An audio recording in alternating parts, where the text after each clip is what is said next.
Assalamualaikum warahmatullahi wabarakatuh, sahabatku para petani sawit, apa kabar? Semoga kalian selalu dalam keadaan sehat walafiat, amin. Teman-teman, pada video kali ini saya akan sharing masalah rotasi pemupukan yang benar yang sering saya lakukan sehingga sawit saya ini bisa menghasilkan buah yang sangat menggembirakan seperti yang kita lihat di depan ini. Buahnya lumayan bagus, meskipun benih yang saya gunakan bukan benih yang bagus, tapi sebagian benih yang jelek sudah saya buang dan saya ganti dengan benih yang saya dapatkan dari balai resmi. Mudah-mudahan nanti tumbuhnya akan lebih baik dari ini. Dan dari benih abal-abal ini sekitar 70%-nya berbuah sangat baik dan tentunya itu patut saya syukuri. Namun sebelumnya teman-teman, seperti biasa saya disclaimer terlebih dahulu, apa yang saya sampaikan dalam video ini hanyalah merupakan pengalaman pribadi saya yang sudah saya lakukan di kebun saya dan saya sharingkan kepada teman-teman. Semoga apa yang saya sharingkan ini bisa menjadi pertimbangan bagi teman-teman selaku petani sawit kecil dan mudah-mudahan ini bisa bermanfaat. Amin. Baiklah teman-teman, pemupukan adalah faktor yang utama dalam berkebun kelapa sawit.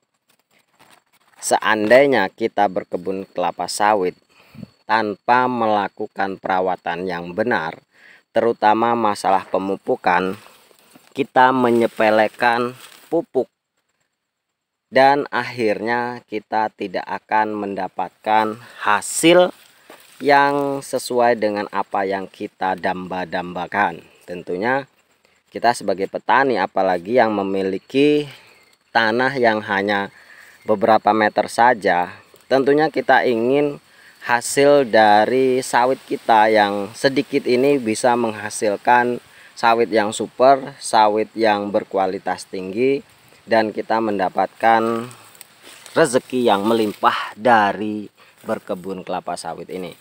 Dan tentunya teman-teman, hal itu harus kita imbangi dengan pengetahuan cara merawat sawit yang benar.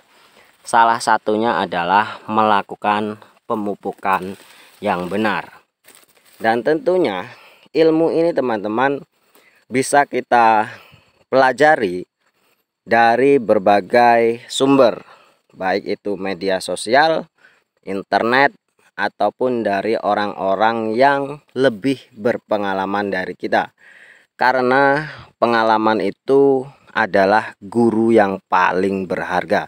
Jadi jangan sepelekan pengalaman orang lain, dan tentunya jurnal-jurnal yang ada di sumber-sumber yang resmi itu juga dihasilkan dari pengalaman para peneliti dalam meneliti kelapa sawit, dan itu adalah hal yang patut kita apresiasi. Jadi teman-teman, saya melakukan pemupukan sawit saya ini sejak mulai tanam hingga nanti kelak akan ditumbangkan lagi. Jadi memupuk sawit ini tidak perlu atau tidak bisa hanya sekali dua kali saja. Semuanya harus dilakukan secara rutin. Karena konsepnya teman-teman begini, tumbuhan apapun itu akan memerlukan nutrisi sepanjang hidupnya. Jadi kita harus memberikannya asupan itu secara terus-menerus. Maka dari itu kita harus belajar bagaimana merotasi pupuk yang baik dan benar, supaya pupuk yang kita berikan itu bisa diserap secara maksimal dan bermanfaat untuk tumbuh kembang kelapa sawit kita. Jangan sampai pupuk yang kita tebarkan itu hanya terbuang sia-sia. Karena untuk saat ini, apalagi kita yang memiliki kebun baru, masih muda, atau memang belum menghasilkan secara maksimal, tentunya biaya pupuk ini dirasakan lumayan cukup berat. Jadi saya akan berbagi pengalaman bagaimana saya bisa sampai ke sawit yang sudah bisa menghasilkan ini, namun saya terus melakukan pemupukan dengan biaya seadanya. Nah, ini sangat penting teman-teman bagi kita. Jadi biar kita merubah mindset kita agar kita ini memang benar-benar sukses dalam bertani kelapa sawit. Jadi teman-teman, saya selalu melakukan pemupukan itu dengan menggunakan pupuk tunggal. Saya tidak pernah menggunakan pupuk majemuk. Pernah saya lakukan sekali, namun itu karena saya mendapatkan pupuk subsidi atau bantuan dari pemerintah, karena saya juga ikut kelompok tani, dan pupuk NPK itu saya tebarkan sekaligus, dan itulah satu-satunya saya melakukannya. Namun selanjutnya saya menggunakan pupuk tunggal karena pupuk yang saya beli sendiri, dan saya selalu menggunakan pupuk original.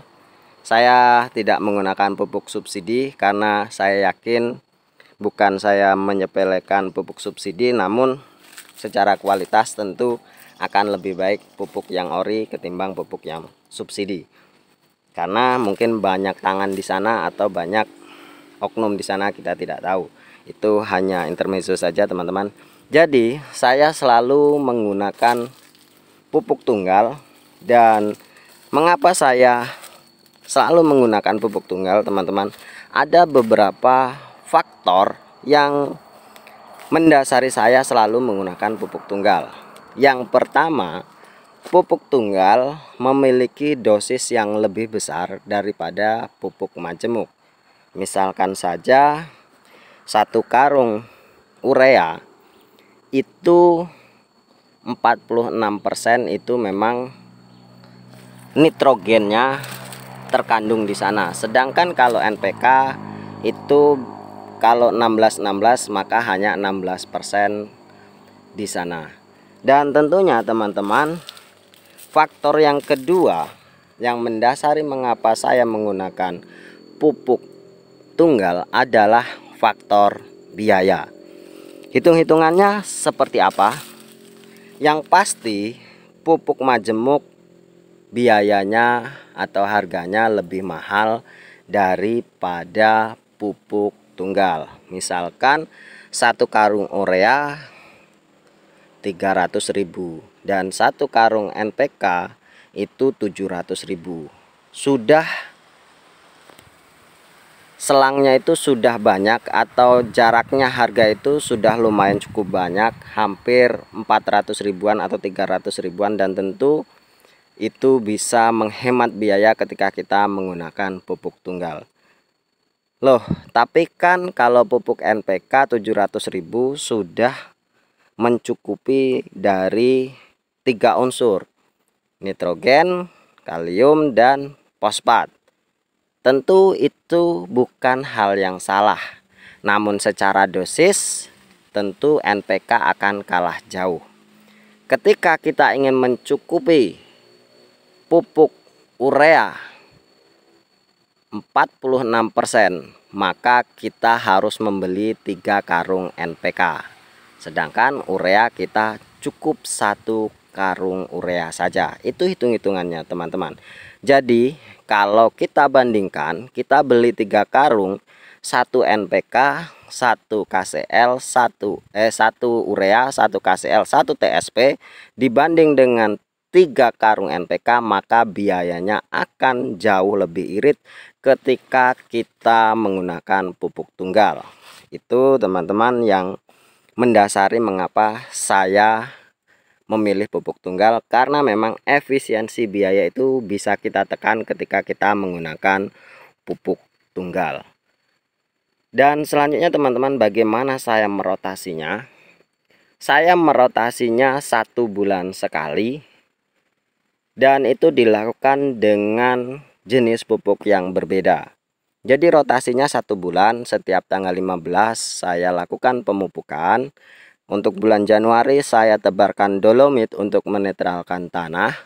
Kemudian di bulan Februari saya tebarkan TSP untuk mempercepat pertumbuhan akar dan mempercepat transportasi nutrisi ke seluruh batang. Kemudian di bulan Maret saya tebarkan lagi urea, gunanya untuk pembentukan klorofil, penghijauan daun, pembentukan pelepah, dan untuk proses fotosintesis.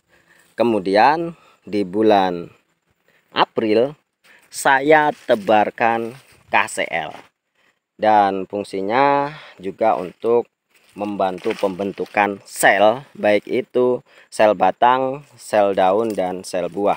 Jadi dalam 4 bulan saya tebarkan 4 kali dengan jenis pupuk yang berbeda. Lalu bagaimana caranya saya lakukan efisiensi? Saya menerapkan dan berkomitmen dengan pemikiran saya bahwa sawit harus selalu dipupuk secara rutin, dan apabila kita tidak memiliki biaya yang cukup, maka usahakan pemupukan secara rutin meskipun dengan dosis seadanya. Itu yang penting teman-teman. Yang saya lakukan selama ini, saya melakukan pemupukan dengan dosis seadanya. Kalau saya hanya mampu beli 1 karung urea, ya saya tebarkan 1 karung urea itu saya bagi dalam 1 hektar kebun saya. Dan selanjutnya seperti itu, TSP juga seperti itu, KCL juga seperti itu, dolomit seperti itu. Kemudian boron atau borak itu saya gunakan 1 tahun sekali, karena memang kebutuhan boron itu lumayan cukup kecil, karena memang itu pupuk mikro.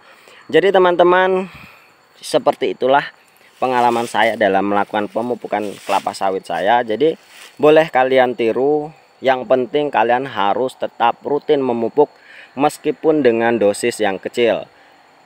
Kalau kita melihat jurnal harus sekian, harus sekian, harus sekian, tentunya itu kalau memang memberatkan bagi kita, ya kita kurangi dosisnya, tidak apa-apa. Yang penting dalam setiap bulan itu harus selalu dipupuk, karena memang sawit memerlukan nutrisi untuk perkembangan di setiap harinya atau setiap bulannya. Jadi kita harus terus mencukupinya agar supaya perkembangannya itu tidak terhambat.